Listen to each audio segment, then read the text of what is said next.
Assalamualaikum warahmatullahi wabarakatuh. Nama saya Ainun Fatimah. Di sini saya akan menjelaskan tentang kepemimpinan, disiplin, dan manajemen waktu untuk mata kuliah pendidikan anti korupsi dan etik UMB. Kepemimpinan. Pengertian kepemimpinan merupakan sebuah bidang riset dan juga suatu keterampilan praktis yang mencakup kemampuan seseorang atau sebuah organisasi untuk memimpin atau membimbing orang lain, tim, atau seluruh organisasi. Karakteristik seorang pemimpin didasarkan kepada prinsip-prinsip Stephen R. Covey sebagai berikut. 1.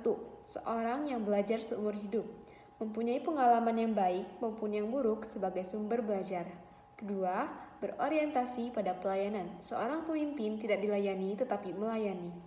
3. Membawa energi yang positif. Seorang pemimpin harus dapat menunjukkan energi yang positif. Berikutnya, gaya kepemimpinan ada 8. Di sini saya akan menjelaskan satu persatu. Yang pertama, kepemimpinan demokratis. Kepemimpinan demokratis adalah pimpinan yang sebelum membuat keputusan memperhitungkan masukan-masukan yang diterima dari orang yang dipimpinnya. Kedua, kepemimpinan otoriter. Gaya kepemimpinan ini bisa dilihat dari cara seseorang pemimpin mengambil keputusan tanpa memikirkan orang yang terdampak keputusan yang diambil.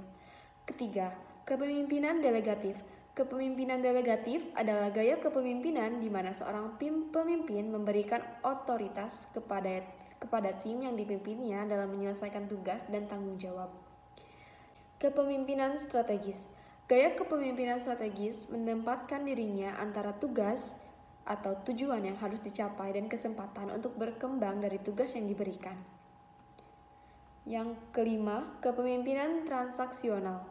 Kepemimpinan transaksional akan memberi imbalan atau reward jika tim yang dipimpinnya berhasil mengerjakan pekerjaan dengan kualitas yang memuaskan dan sesuai dengan target dan arahan. Keenam, kepemimpinan transformasional. Kepemimpinan dengan gaya transformasional selalu berupaya untuk mengubah timnya ke arah yang lebih baik. Perubahan ini bisa berupa menambahkan skill set dan kemampuan untuk melaksanakan pekerjaan dengan lebih cepat. 7. Kepemimpinan karismatik. Pemimpin dengan gaya karismatik umumnya bisa menggerakkan massa atau tim yang dipimpin secara alami untuk menggapai tujuannya. Terakhir, ke-8, kepemimpinan birokrasi. Satu kata untuk kepemimpinan jenis ini, aturan. Dalam menjalankan tugasnya, memimpin sekelompok orang, pemimpin ini selalu mengaku pada SOP dan ketentuan yang berlaku. Selanjutnya, tentang disiplin. Pengertian disiplin. Disiplin berasal dari kata Latin disciplina, yang berarti latihan atau pendidikan kesopanan dan kerohanian serta pengembangan tabiat. Disiplin adalah suatu sikap, perilaku, dan perbuatan yang sesuai dengan peraturan, baik tertulis maupun tidak tertulis. Titi Semito, 1988. Disiplin dan tanggung jawab akademik. Pengertiannya yaitu disiplin dan tanggung jawab akademik adalah usaha perguruan tinggi untuk memelihara perilaku mahasiswa agar tidak menyimpang dan mendorong mahasiswa untuk berperilaku sesuai dengan norma, peraturan, dan tata tertib akademik yang berlaku di kampus.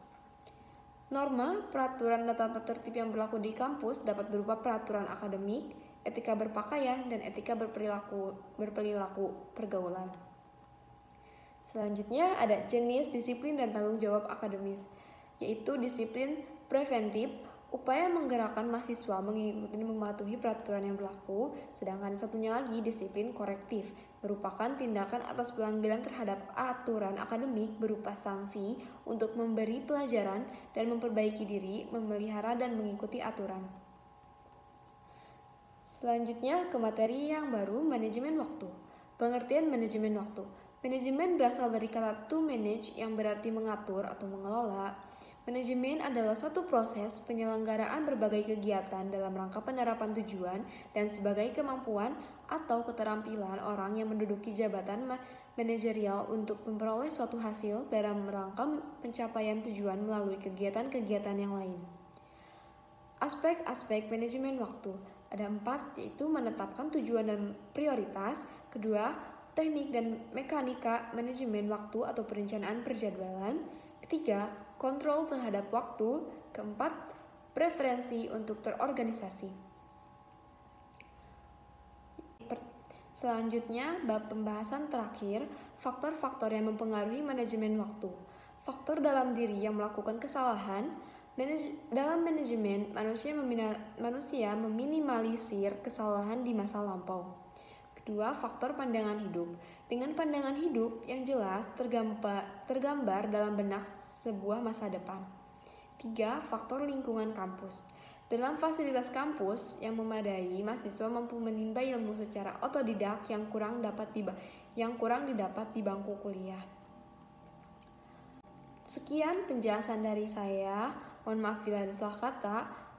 Terima kasih. Assalamualaikum warahmatullahi wabarakatuh.